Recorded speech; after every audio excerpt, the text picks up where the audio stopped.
தந்தை, மகன், தூய ஆவியின் பெயராலே ஆமென். கிறிஸ்து இயேசுவுக்குள் பிரியமான என் அன்பு சகோதர சகோதரிகளே, இன்றைய தினம் நான் உங்களோடு பகிர்ந்து கொள்ளவிருக்கின்ற இறைவார்த்தை லூக்கா நற்செய்தி 1ஆம் அதிகாரம் 26 முதல் 38 வரை உள்ள இறைவார்த்தை. ஆண்டவர் இயேசு மரியாவை தேர்ந்தெடுத்து கபிரியேல் என்னும் வானதூதரை மரியாவிடம் அனுப்பி கிறிஸ்து பிறப்பை பற்றி அவர் முன்னறிவிக்கின்றார். என் அன்பு சகோதர சகோதரிகளே, இந்த இறை வார்த்தையை நாம் வாழ்நாட்களில் அதிகமாக நாம் கேட்டிருப்போம், அதிகமாக சிந்தித்திருப்போம். ஆனால் ஆண்டவர் இயேசுவினுடைய பிறப்பு என்பது இந்த உலக மக்களின் மீட்பு என்பதை நாம் உணர்கின்றோமா? கபிரியேல் என்னும் வானதூதர் மரியாவுக்கு தோன்றி அருள்மிக பெற்றவரே வாழ்க என்று சொல்லுகின்றார். இந்த வாழ்த்தை கேட்டவுடனே அந்த மரியாள் தன்னுடைய உள்ளத்தில் ஏற்றுக்கொள்ளவிடவில்லை. அவள் தயங்குகின்றாள். இந்த வார்த்தை வாழ்த்து எத்தகையதோ என்று அஞ்சுகின்றாள். வானதூதர் அவருக்கு பலவற்றை கூறுகின்றார். நீ கருத்தாங்கி ஒரு மகனை பெற்றெடுப்பாய், அவருக்கு இயேசு என்னும் பெயரிடுவாய், அவர் உன்னத கடவுளின் மகனாயிருப்பார், உலக மக்களை எல்லா பாவத்திலிருந்தும் அவர் மீட்பார் என்று கபிரியேல் என்னும் வானதூதர் மரியாவுக்கு சொல்லுகின்றார். மரியாவும் அதை ஏற்றுக்கொள்ளுகின்றார். இதோ ஆண்டவரின் அடிமை, உமது சொற்படியே எனக்கு நிகழட்டும் என்று ஏற்றுக்கொள்ளுகின்றார். என் அன்பு சகோதர சகோதரிகளே, இன்றைய தினம் நாம் வாழுகின்ற இந்த சமுதாயத்தில் ஒரு கன்னி பெண்ணானவள், ஒருவருக்கு மன ஒப்பந்தமானவள் கருவுற்று இருக்கின்றாள் என்றால் நாம் என்ன செய்வோம், என்ன சொல்வோம்? இந்த உலகம் என்ன சொல்லும்? நம்முடைய பெற்றோர்கள் என்ன சொல்வார்கள்? உறவினர்கள் என்ன சொல்வார்கள்? நண்பர்கள் என்ன சொல்வார்கள்? ஒன்று, மணமாகாத இளம்பெண் தாயானால் அவர்களை ஊருக்கு நடுவே நிறுத்தி கல்லால் எறிந்து கொல்ல வேண்டும் என்பது அன்றைய காலகட்டத்தில் யூதர்களின் சட்டமாக அது இருந்தது. ஒரு பெண் திருமணம் ஆகாமல் கருவுற்று இருக்கின்றாள் என்பதற்கு அவளை கல்லால் எறிந்து கொள்வதுதான் யூதர்களுடைய சட்டம். இரண்டாவதாக, கன்னி மரியா ஒரு பெண் தாயாக மாறுவதை அவளினுடைய குடும்பம் எப்படி ஏற்றுக்கொள்ளும்?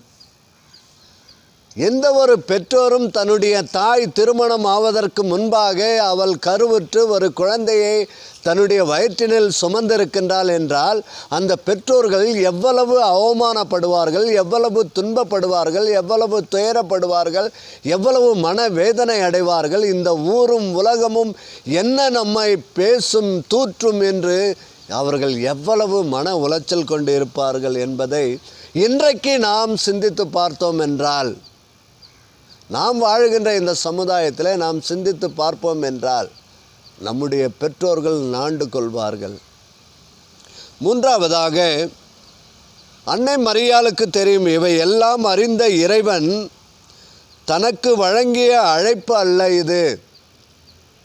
என்னை கருவுற்று இருக்க செய்து ஒரு மகனை பிறக்க செய்து உலக மீட்பராக அவரை படைத்த இறைவன் நான் எத்தகைய துன்பத்தை ஏற்று துன்புற்று வாழ்வதற்கான வாய்க்கால் என்பதை உணர்ந்து அன்னை மரியாள் அதை ஏற்றுக்கொள்ளுகின்றார்.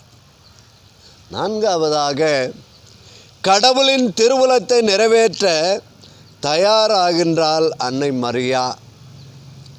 ஐந்தாவதாக, கார்மேகங்கள் சூழ்ந்து மழையை பொழிவது போல தன்னை சூழ்ந்து நிற்கும் கேள்விகளுக்கு நடுவில் இறைவனின் இறை இரக்கத்தை அனுபவிக்கின்றாள் அன்னை மரியாள். என் அன்பு சகோதர சகோதரிகளே, இன்றைக்கு நீங்களும் நானும் சிந்திக்க வேண்டிய ஒரு செய்தி, அன்னை மரியாளை கடவுள் எவ்வாறு தேர்ந்தெடுத்தாரோ அதை போன்று நம்மையும் தேர்ந்தெடுத்திருக்கின்றார். நமக்காக துன்புற்றிருக்கின்றார், நமக்காக மனிதனாக பிறந்திருக்கின்றார், மனித உறவில் வருகின்றார், தன்னையே வெறுமையாக்கி அடிமையின் தன்மைக்கு கொண்டு செல்கின்றார். இதை நாம் நம்முடைய மனதிலே நிறுத்தி சிந்தித்து, இந்த திருவருகை காலம் நமக்கு உயிருள்ள கிறிஸ்து இயேசு நம்முடைய உள்ளத்தில் பிறக்கின்றார் என்பதை சிந்தித்து மனமாற்றத்தை கொண்டு வரக்கூடிய காலமாக அன்னை மரியாளை போன்று ஆண்டவர் இயேசு என்னை அழைத்தது எல்லா துன்பங்களிலிருந்தும் நான் வேதனைப்பட்டு நொறுக்கப்பட்டு உயர்த்தப்பட வேண்டும் என்பதற்காக என்னை தேர்ந்தெடுத்தார் என்பதைப் போல கிறிஸ்துவ சகோதர சகோதரிகளாக வாழுகின்ற நாம் அனைவரும் கிறிஸ்துவின் அன்பை மற்றவர்களோடு பகிர்ந்து கொள்ள நாம் தயாராக இருக்கின்றோமா? ஜெபிப்போமா? எங்களையெல்லாம் படைத்து பராமரித்து பாதுகாத்து வரும் எம் இயேசுவே, ஒரு பெண், கன்னியான ஒரு பெண் கருவுற்று இருக்கின்றாள் என்றால் இந்த உலகம் என்ன பேசும், என்ன தூற்றும் என்பதை நாங்கள் அறிகின்றோம். யூத மக்களிடத்திலேயே அந்த சட்டம் அன்றே இருந்தது, அவளை கல்லால் எறிந்து கொள்ள வேண்டும் என்பது. எங்கள் அன்பு தெய்வமே இயேசு சாமி, இதோ இந்த கால வேளையில் ஆண்டவரே உம்முடைய திருவுளத்தை நாங்கள் நிறைவேற்ற கடமைப்பட்டவர்களாக இருக்கின்றோம். எங்களுடைய இதயங்களிலே நீர் பிறக்கவிருக்கின்றீர் என்பதை அன்னை மரியாள் எவ்வாறு தன்னுடைய வயிற்றினிலே இருக்கின்ற குழந்தை இந்த உலகத்தினுடைய மீட்புக்காக பிறக்கப் போகின்றது என்பதை மகிழ்ந்து பேருவகை கொன்று அந்த துன்பத்தை ஏற்றுக்கொண்டாலோ அதை போன்று ஆண்டவரே எங்களுக்கு ஏற்படுகின்ற எல்லா துன்பங்களையும், எல்லா துயரங்களையும், எல்லா நெருக்கடிகளையும், எல்லா சவால்களையும் நாங்கள் உம்முடைய பிறப்புக்காக ஏற்றுக்கொள்ளக்கூடிய மனதை எங்களுக்கு தாரும். எங்களுடைய உள்ளங்களில் இருக்கின்ற குழப்பங்களை நீர் பாரும் ஆண்டவரே. எங்களுடைய குடும்பத்தில் இருக்கின்ற ஏமாற்றங்களை நீர் பாரும் ஆண்டவரே. எங்களுடைய குடும்பங்களில் இருக்கின்ற பிரச்சனைகளை நீர் பாரும் ஆண்டவரே. உம்முடைய பிறப்பு எங்களுடைய குடும்பத்திற்கு அன்பு, அமைதி, சமாதானம் தருகின்ற பிறப்பாக இருக்கக்கூடிய ஆற்றலை எங்களுக்கு தாரும். நாங்கள் ஒருவரை ஒருவர் அன்பு செய்து வாழக்கூடிய ஆற்றலை எங்களுக்கு தாரும். எங்களை நீர் ஏற்றுக்கொண்டது போல, எந்த நிலையில் இருந்தாலும் நீர் எங்களை ஏற்றுக்கொண்டது போல நாங்களும் எங்களுடைய சகோதர சகோதரிகளை, எங்களுடைய பிள்ளைகளை, பெற்றோர்களை, எங்களுடைய நண்பர்களை, உற்றார் உறவினர்களை, நாங்கள் வாழ்கின்ற இந்த சமுதாயத்தில் இருக்கின்ற எல்லா மக்களையும் நாங்கள் ஏற்றுக்கொள்ளக்கூடிய அன்பினை எங்களுக்கு நிறைவாக தந்து வழிநடத்த வேண்டுமா? எங்கள் ஆண்டவரும் திருமகனுமான இயேசுவின் நாமத்தில் ஜெபிக்கிறோம் நல்ல பிதாவே, ஆமேன்.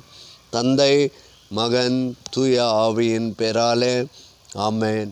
இயேசுவுக்கே புகழ், இயேசுவுக்கே நன்றி. மரியே வாழ்க.